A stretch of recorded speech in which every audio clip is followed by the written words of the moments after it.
Bismillahirrahmanirrahim. Assalamualaikum warahmatullahi wabarakatuh. Waalaikumsalam warahmatullahi wabarakatuh. Selamat malam dan terima kasih saya ucapkan kepada teman-teman sekalian yang hadir pada proses diskusi hari ini. Saya atas nama Nela Nur Aziza selaku moderator akan memandu jalannya proses presentasi pada hari ini. Nah, di mana pada kesempatan kali ini kami akan membahas salah satu metode analisis titrasi yang penting dalam kimia yaitu permanganometri.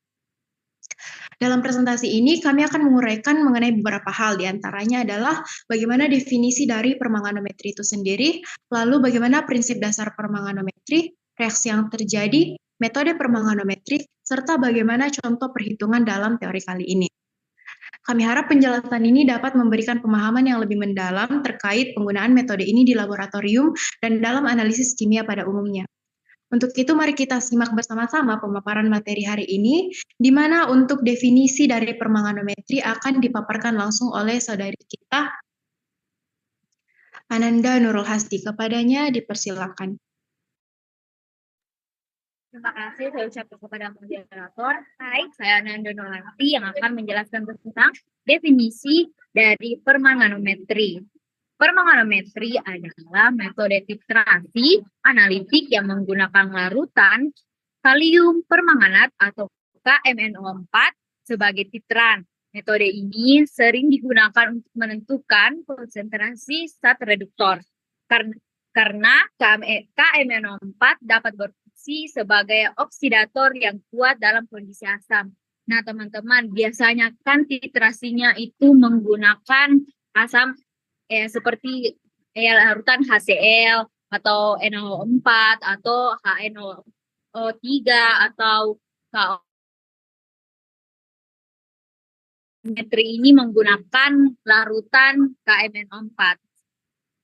Saya kembalikan ke moderator. Oke, baik. Terima kasih saya ucapkan kepada Saudari Ananda Nurul Hasbi atas pemaparannya. Untuk selanjutnya, pemaparan mengenai metode permanganometri akan dipaparkan langsung oleh saudara kita, Nur Mulia Amalia. Kepadanya dipersilakan. Baik, terima kasih kesempatannya. Selanjutnya yaitu prinsip permanganometri. Prinsip dasar dari metode permanganometri ini melibatkan reaksi redoks antara KMNO4 yang berfungsi sebagai oksidator kuat dan zat reduksi yang ada dalam larutan. Saat titrasi dilakukan, KMNO4 akan tereduksi menjadi ion mangan atau Mn2+, ketika bereaksi dengan zat reduksi seperti Fe2+. Reaksi terjadi dalam kondisi asam, biasanya dengan penambahan asam sulfat atau H2SO4 untuk meningkatkan efisiensi reaksi. Ketika KMNO4 ditambahkan ke dalam larutan yang mengandung zat reduksi, ion mangan atau MnO4+ akan tereduksi menjadi Mn2+, sementara zat reduksi tersebut teroksidasi. Sekian dari Oke, baik. Terima kasih saya ucapkan kepada Saudari Nur Mulia Amalia atas pemaparannya yang luar biasa. Selanjutnya mengenai materi prinsip titrasi akan dipaparkan langsung oleh Ainun Reskia Syam. Kepadanya dipersilakan. Ya, baik. Terima kasih atas kesempatan yang diberikan oleh kepada saya, moderator. Jadi, apa itu prinsip titrasi permanganometri? Jadi, permanganometri adalah titrasi berdasarkan reaksi redoks. Dalam reaksi ini, ion MnO4- dia bertindak sebagai oksidator, dan ion MnO4+ akan berubah menjadi ion Mn2+. Nah, dalam suasana asam, Nah, teknik titrasi ini biasa digunakan untuk menentukan kadar oksalat atau besi dalam suatu sampel. Nah, selama titrasi, perubahan warna larutan terjadi ketika semua zat reduktor telah beraksi, dan yang menandakan titik akhir titrasi. Metode ini dia memanfaatkan sifat warna dari KMNO4 atau mendeteksi titik akhir secara visual. Jadi, prinsip dari titrasi permanganometri ini bedanya dari titrasi-titrasi lainnya, dia tidak memerlukan indikator tambahan, teman-teman. Jadi warna ungu dari ion permanganat atau MnO4- yang intens itu dia sudah cukup untuk menandai titik akhir titrasi. Jadi dia tidak perlu pakai memerlukan indikator tambahan untuk melihat titik akhir titrasinya. Jadi saat semua zat reduksi habis bereaksi, penambahan sedikit kelebihan KMNO4 itu akan menyebabkan larutan berubah menjadi berwarna ungu muda dan menandakan titik akhir titrasi itu telah tercapai. Nah, adapun keunggulan dari titrasi permanganometri ini, yang pertama itu yang sudah saya jelaskan tadi bahwa dia tidak memerlukan indikator tambahan, kemudian dia titik akhir titrasi itu dia mudah diamati, dan yang terakhir dia dapat digunakan untuk berbagai macam analisis kimia. Mungkin cukup itu yang bisa saya sampaikan, selebihnya saya kembalikan kepada moderator. Baik, terima kasih atas pemaparan yang luar biasa, Ainun. Untuk materi reaksi yang terjadi pada permanganometri akan dipaparkan langsung oleh saudari kita, Salwa Fadila Nur. Kepadanya disilakan. Baik, terima kasih atas kesempatan di moderator. Langsung saja untuk reaksi permanganometri melibatkan kalium itu yang pertama itu reaksi dengan asam oksilat, di mana reaksi ini digunakan untuk menentukan kadar contohnya itu di mana 5C2O4 pangkat 2 ditambah 2MnO minus. Terus untuk reaksi dengan besi yaitu reaksi ini digunakan untuk menentukan kadar. Dan yang ketiga itu reaksi dalam suasana asam.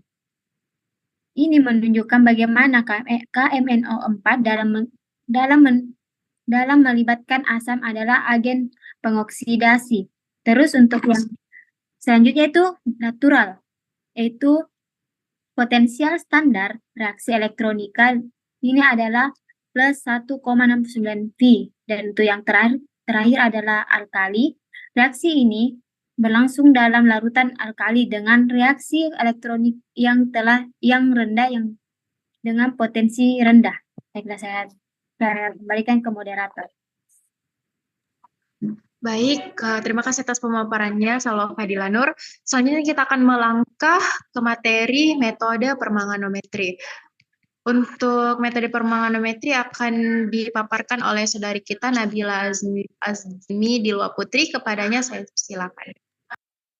Baik, adapun hal-hal yang harus diperhatikan dalam melakukan titrasi, seperti persiapan sebelum titrasi.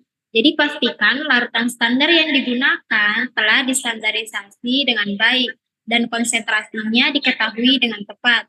Kemudian pastikan larutan sampel homogen dan tidak terdapat endapan. Untuk pilih indikator yang tepat sesuai dengan jenis titrasi dan titik ekivalen yang diharapkan.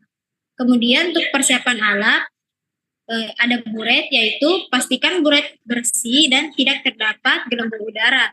Kemudian bersihkan Erlenmeyer dan dibilas dengan larutan yang akan dititrasi. Kemudian gunakan pipet volumetrik untuk mengambil volume larutan sampel yang tepat.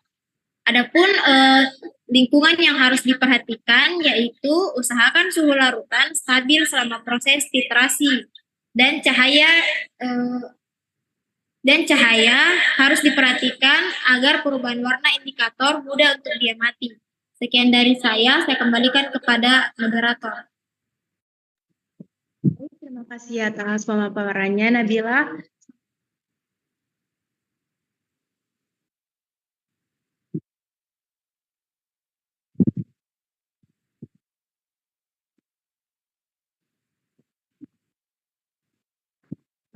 Di mana langkahnya itu yang pertama adalah persiapan larutan dan sampel. Nah, langkah pertama dalam metode permanganometri adalah persiapan larutan dan sampel. Pada tahap ini, teman-teman perlu memastikan bahwa semua alat yang digunakan itu seperti buret, pipet, dan gelas ukur sudah dikalibrasi dengan baik untuk menghindari kesalahan pengukuran.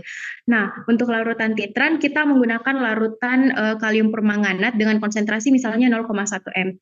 Sebelum digunakan, larutan ini harus disaring terlebih dahulu untuk menghilangkan MnO2 yang mungkin terbentuk karena dekomposisi KMNO4. Hal ini penting untuk memastikan larutan tetap murni dan reaksinya akurat. Sementara itu, larutan sampel yang akan dititrasi harus dipersiapkan dalam bentuk yang larut. Biasanya kita perlu menambahkan asam sulfat atau H2SO4 agar lingkungan sampel bersifat asam. Nah, ini penting karena reaksi redoks dalam permanganometri hanya akan berlangsung optimal di lingkungan asam. Jika tidak, reaksi mungkin tidak berjalan sempurna atau hasilnya bisa tidak akurat. Selain itu, larutan KMNO4 perlu disimpan dalam botol gelap untuk mencegah dekomposisi akibat paparan cahaya. Nah, langkah yang kedua adalah penambahan KMNO4, di mana setelah sampel siap, kita masuk ke langkah kedua yaitu penambahan larutan KMNO4 atau titrasi. Nah, titrasi ini dilakukan dengan menambahkan larutan KMNO4 secara perlahan ke dalam sampel yang sudah diasamkan tadi. Pada awal titrasi, kita bisa menambahkan larutan titran dengan cepat, namun mendekati titik akhir, penambahan harus dilakukan lebih hati-hati dan perlahan. Kalium permanganat ini bertindak sebagai oksidator yang mengoksidasi zat di dalam sampel. Selama titrasi, kita tidak perlu menambahkan indikator eksternal karena KMNO4 sendiri berfungsi sebagai indikator alami. Di mana saat seluruh zat di dalam sampel sudah teroksidasi, larutan akan berubah menjadi warna ungu muda yang stabil. Perubahan warna ini menandai titik akhir dari titrasi. Untuk langkah metode permanganometri yang selanjutnya akan dilanjutkan oleh saudari kita, Anisha Cahyani, kepadanya saya silakan. Terima kasih kepada moderator atas kesempatan yang telah diberikan. Adapun langkah selanjutnya terhadap metode permanganometri, yang ketiga itu ada pengamatan perubahan warna. Nah, pengamatan ini dilakukan selama penambahan KMNO4+ warna ungu. Larutan akan memudar karena bereaksi dengan zat dalam sampel. Selanjutnya, ada titik akhir titrasi. Titik akhir ini tercapai ketika larutan menunjukkan warna merah, muda pucat yang stabil. Ini menandakan bahwa semua zat reduktor dalam sampel sudah bereaksi dengan KMNO4+. Dan yang terakhir itu ada perhitungan konsentrasi. Kita perlu mencatat volume KMNO4 yang digunakan dan menghitung konsentrasi sampel berdasarkan volume dan stoikiometri reaksi. Mungkin itu saja yang dapat saya sampaikan. Saya kembalikan kepada moderator. Baik, terima kasih saya ucapkan kepada Anisha Cahyani atas pemaparannya. Selanjutnya mengenai materi contoh perhitungan akan dipaparkan oleh saudari kita, Rafael Allen. Kepadanya saya persilakan.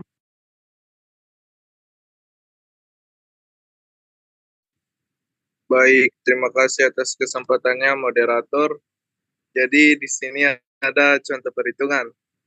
Kita baca dulu soalnya. Dalam suasana asam besi 2 dititrasi dengan larutan kalium permanganat dengan konsentrasi 0,0206 molar. Larutan KMNO4 yang diperlukan itu 40,20 mili. Jadi hitunglah miligram besi dalam larutan tersebut.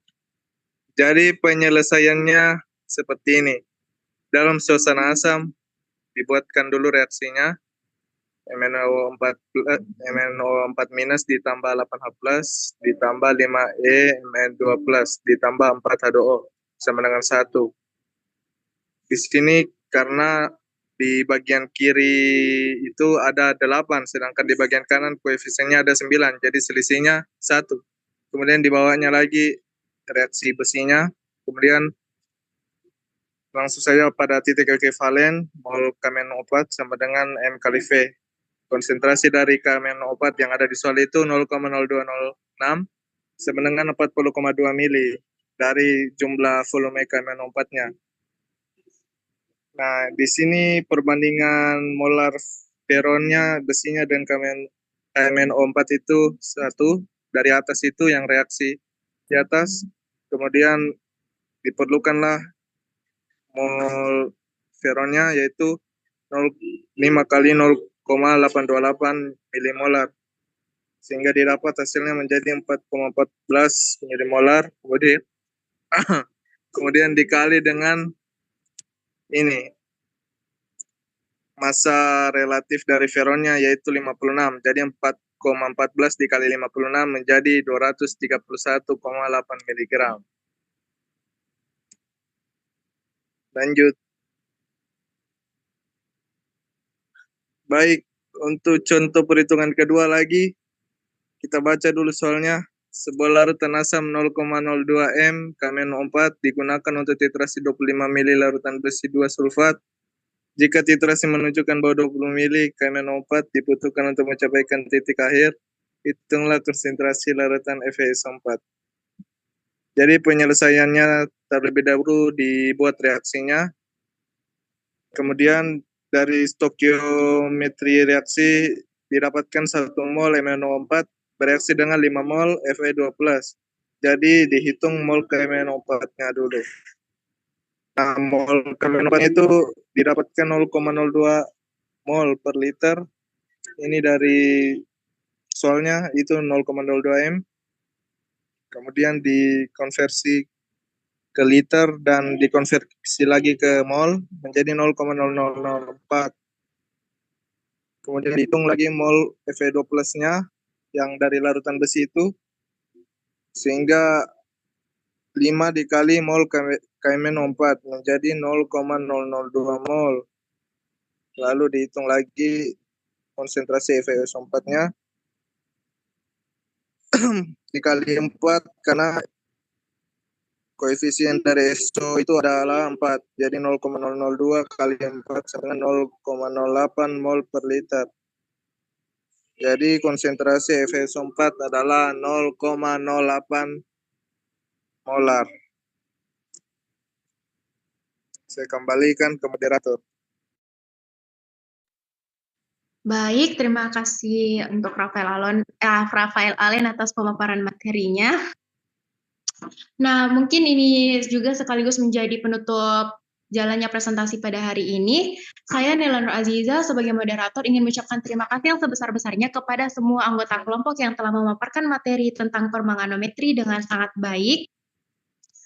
Saya harap semoga informasi yang disampaikan bisa memperkaya pemahaman kita tentang permanganometri dan aplikasinya dalam berbagai bidang. Harapan kami juga kepada teman-teman semua, semoga ilmu yang didapatkan hari ini tidak hanya berhenti di sini, tetapi dapat diimplementasikan dalam penelitian atau praktik di lapangan. Jika ada kesalahan saya dalam penuturan kata selama jalannya proses presentasi ini, saya memohon maaf. Saya tutup sesi diskusi hari ini. Wassalamualaikum warahmatullahi wabarakatuh. Waalaikumsalam warahmatullahi wabarakatuh.